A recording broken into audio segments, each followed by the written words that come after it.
Welcome. Today we're going to be talking about how to write a successful support ticket to IT when you encounter a technical challenge in your classroom.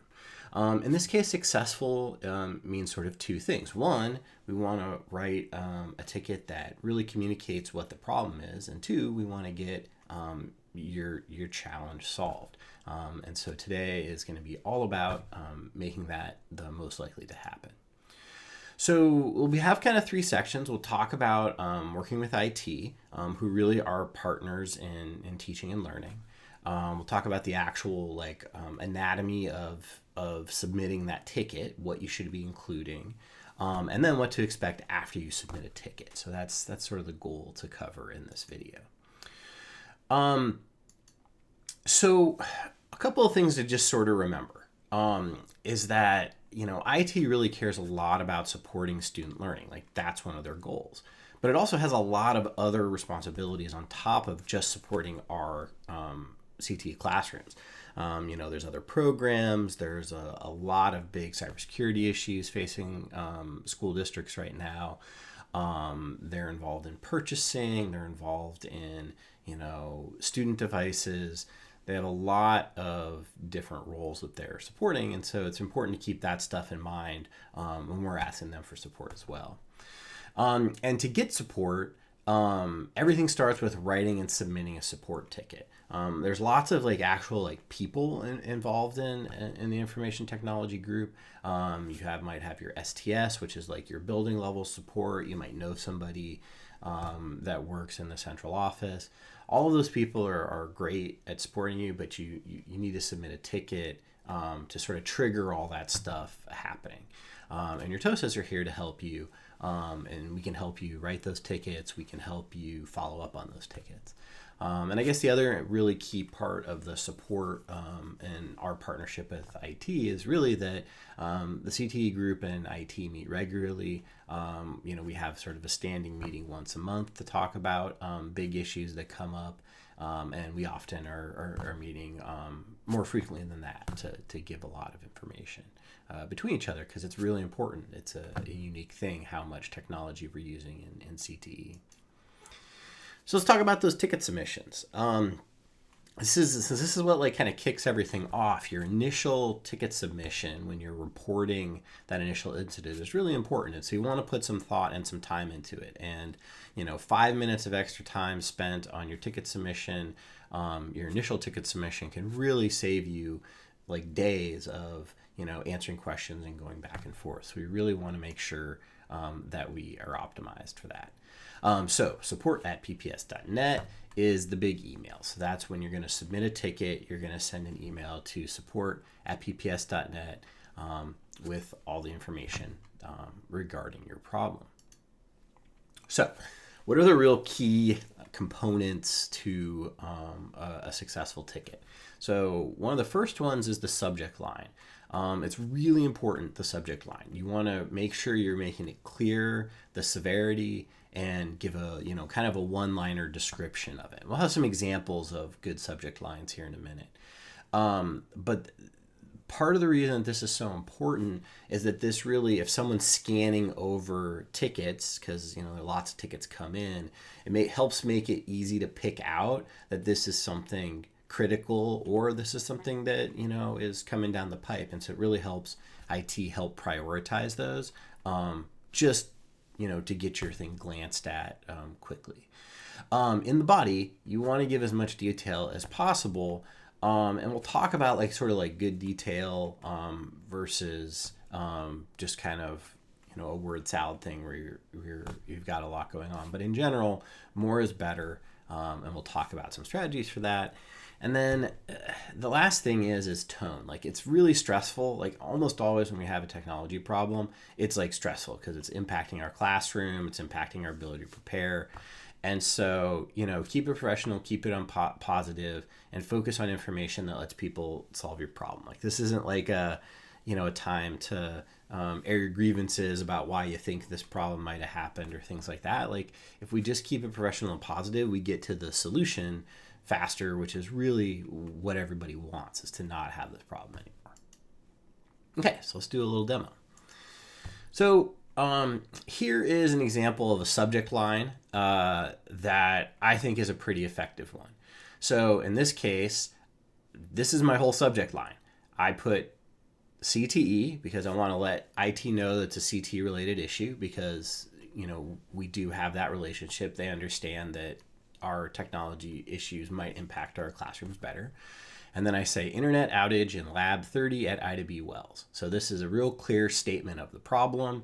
And then this is sort of the impact statement that I'm saying, like that talks about students cannot log in to take a state standardized test. So that hopefully conveys that it is a pretty important problem. State standardized tests sound important. Internet lab and the students cannot do that work. So I'm trying to just like give a little snapshot, and I might have some specific details for that, but this tells a lot about what is probably going on in my classroom. Okay, so why this is a good one. It's a clear statement of the issue and where it's located. It's a simple declaration of the impact to students. It's easy to recognize the severity of the issue, and we've let them know that we're a CTE teacher that's running into this problem. So again, take the time to, can you distill this problem down into the thing? Saying things like computers not working, that's probably a little vague, right? Students can't log into computers, more specific, right? And helps, set people up for what kind of problem it is. Oops, that was an extra slide. Okay, so in the body, let's get into the body and think about what really needs to be in here. So there's a lot of key details that we want to go through, and I think that the two most important ones is what is the expected behavior and what are you observing. So this is where you want to spend the time to put in some details. Okay, this is also where you're going to give the context for your classroom, right? So, as a CTE teacher, you might be using software that you're very familiar with, but IT, they might be familiar with how to install it, but they might not be using it every day. And so being specific about this is what I expected to happen, and this is, not this is what's occurring. So in this case, maybe there's a student login issue and you're saying, I'm expecting students to be able to log into their computers. What I am observing is students type in their username and password. There's a delay where it thinks for a long time, and then it gives me an error about, Windows cannot authorize these credentials. Attach a screenshot showing that behavior. So that's really the key aspect, because this is really what the problem is, what I was expecting and what I'm observing. And the other big thing is, who is it impacting? Is it a student-facing thing? How many students? Is it all the students? Is it 2 students? This is really helping establish the challenges that are going on in your class. Some other really important details that are often helpful is, when did it start, right? Is it something that's always happening? Is it something that has worked last week but all of a sudden is not working this week? Is it consistent? Can you repeat the problem and have it happen every single time? All these things are really helpful to put in that initial email because it helps set up what kind of problem it is and the kinds of things that you've solved, so maybe people can jump to some other solutions. And again, describe your troubleshooting process. Have you tried rebooting the computer? Have you powered things down and powered them back up? If it's a specific piece of software, have you, tried using an older version or, something like that? The update messed something up, something like that. Sometimes we have a sense as teachers what might be the problem, and this is where you can say, here are the things that I tried, and I'm a little surprised that it didn't fix it. Severity, again, goes in with who's impacted. This is a really important one to include in the body. Is this something that class can't run? Internet does not work in my classroom. My curriculum is entirely online. I am really handcuffed until this is fixed. Needs to be finished ASAP. Say that in a calm, professional way. students are going to miss out on learning if they can't do this, or is this something that you were testing out ahead of time because you were a little concerned about it and you need it for your next unit? Hey, I have 3 weeks to get this fixed. Can we make sure that it's working in 3 weeks? These are really great things to include. And then if it's happening, if it's like a software thing, if it's a specific computer that's acting up, put your tag numbers in. That can really help. Sometimes there's remote things they can do to check the computer so they don't have to send people out. So having a list of the tag numbers is really important. And I recommend any of you that have computers in your room or use computers regularly to keep a spreadsheet that have all the asset tags so you don't have to look them up. Like keep a little map of your computers with their asset tags so you can really easily submit this information. So I'm going to give an example. Like this is kind of like a full example that I actually had. So this is the actual problem that I ran in my classroom, and these are the emails that I wish I would have sent. these are improved ones based on stuff I know now and want to do. So here the subject line is CTE Computer Science Lab 30 at IDB Wells. Student work is being detected as viruses by district software. That was causing a big problem in my classroom. Now, I'm not going to read this whole email out, but if you want to, I'll leave it up here for a second. You can pause it to take a read here. But what do I set up? Here I said, we're detecting student programs as viruses and blocking them from running. This is a new problem that started this week. I've attached the list of asset tags for the computer in my lab. Here's some details. And then I sort of like lay out some details, which may or may not make sense to you depending on, your comfort with computer science topics. But ultimately, I would say like the ones that I would highlight are, in this case, the issue is occurring across many computers, but is hard to predict. So it was one of these problems that like it was happening for some students, not happening for others. And so that made it really hard to troubleshoot. So I made that clear. Like, it's not like it's happening to every student every time. And then I was like saying that in this case here, I said, hey, this is a real core part of our curriculum. And we do have a temporary workaround that we can use for a little bit, but it's not going to work past the current unit. And we got about a 3-week window to really get it solved. And so then I was just like, thanks for your help. Let me know if you need information. So outlining as much information as I can. So this, look at this email, realize that I'm trying to provide a lot of information, but I'm also trying to organize it in a way so someone can quickly scan through it and read it. Okay, so what happens after you submit? You get your nice subject line, you get your good email written. What happens? So probably the first thing is that you're going to get a follow-up email, usually pretty quickly.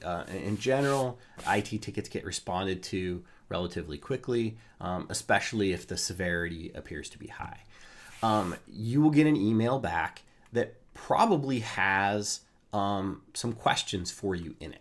So if you submit a ticket, staying on top of your email is really an important step.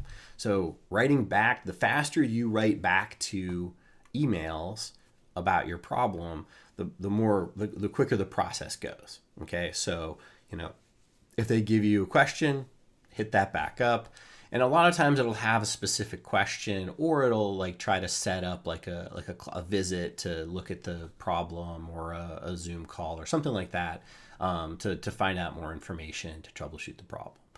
And then when they do ask you to troubleshoot some stuff, because they might give you a few things to try when they're trying to figure things out before they can send somebody on site, they might actually do something you've already tried, especially if you're fairly comfortable with tinkering with the computers.